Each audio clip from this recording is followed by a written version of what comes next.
وہ اپنے کاموں کے لیے کسی کے آگے جواب دہ نہیں اور سب اس کے آگے جواب دہ ہیں۔ کیا ان لوگوں نے اللہ کے سوا اور معبود بنا رکھے ہیں؟ ان سے کہہ دو، لو اپنی دلیل پیش کرو، یہ ہے میرے ساتھ والوں کی کتاب اور مجھ سے اگلوں کی دلیل۔ بات یہ ہے کہ ان میں کے اکثر لوگ حق کو نہیں جانتے، اسی وجہ سے منہ موڑے ہوئے ہیں۔ تجھ سے پہلے بھی جو رسول ہم نے بھیجا اس کی طرف یہی وحی نازل فرمائی کہ میرے سوا کوئی معبود برحق نہیں، پس تم سب میری ہی عبادت کرو۔ مشرک لوگ کہتے ہیں کہ رحمان اولاد والا ہے، غلط ہے، اس کی ذات پاک ہے، بلکہ وہ سب اس کے باعزت بندے ہیں۔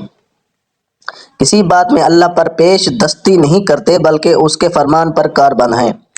وہ ان کے آگے پیچھے کے تمام امور سے واقف ہے، وہ کسی کی بھی سفارش نہیں کرتے باوجود ان کے جن سے اللہ خوش ہو، وہ خود ہیبت الہی سے لرزاں و ترساں ہیں۔ ان میں سے اگر کوئی بھی کہہ دے کہ اللہ کے سوا میں لائق عبادت ہوں تو ہم اسے دوزخ کی سزا دیں، ہم ظالموں کو اسی طرح سزا دیتے ہیں۔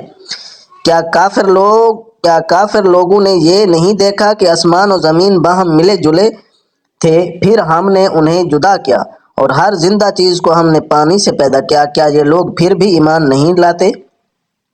اور ہم نے زمین میں پہاڑ بنا دیے تاکہ وہ مخلوق کو ہلا نہ سکے، اور ہم نے اس میں کشادہ راہیں بنا دی تاکہ وہ راستہ حاصل کرے۔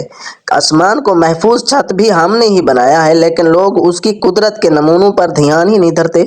وہی اللہ ہے جس نے رات اور دن اور سورج اور چاند کو پیدا کیا ہے، ان میں سے ہر ایک اپنے اپنے مدار میں تیرتے پھرتے ہیں۔ آپ سے پہلے کسی انسان کو بھی ہم نے ہمیشگی نہیں دی، کیا اگر آپ مر گئے تو وہ ہمیشہ کے لیے رہ جائیں گے؟ ہر جاندار موت کا مزہ چکھنے والا ہے۔ ہم بطریق امتحان تم میں سے ہر ایک کو برائی بھلائی میں مبتلا کرتے ہیں اور تم سب ہماری ہی طرف لوٹائے جاؤ گے۔ یہ منکرین تجھے جب بھی دیکھتے ہیں تو تمہارا مذاق ہی اڑاتے ہیں کہ کیا یہی وہ ہے جو تمہارے معبودوں کا ذکر برائی سے کرتا ہے، اور وہ خود ہی رحمان کی یاد کے بالکل ہی منکر ہیں۔ انسان جلد باز مخلوق ہے، میں تمہیں اپنی نشانیاں ابھی ابھی دکھاؤں گا، تم مجھ سے جلد بازی نہ کرو۔ کہتے ہیں کہ اگر سچے ہو تو بتا دو کہ یہ وعدہ کب ہے۔ کاش یہ کافر جانتے کہ اس وقت نہ تو یہ کافر آگ کو اپنے چہروں سے ہٹا سکیں گے اور نہ اپنی پیٹوں سے، اور نہ ان کی مدد کی جائے گی۔ ہاں، وعدے کی گھڑی ان کے پاس اچانک آ جائے گی اور انہیں ہکا بھکا کر دے گی، پھر نہ تو یہ لوگ اسے ٹال سکیں گے اور نہ ذرا سی بھی مہلت دیے جائیں گے۔ اور تجھ سے پہلے رسولوں کے ساتھ بھی ہنسی مذاق کیا گیا، پس ہنسی کرنے والوں کو ہی اس چیز نے گھیر لیا جس کی وہ ہنسی اڑاتے تھے۔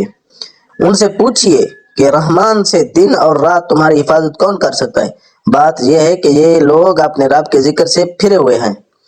کیا ہمارے سوا ان کے اور معبود ہیں جو انہیں مصیبتوں سے بچا لیں؟ کوئی بھی خود اپنی مدد کی طاقت نہیں رکھتا اور نہ کوئی ہماری طرف سے رفاقت دیا جاتا ہے۔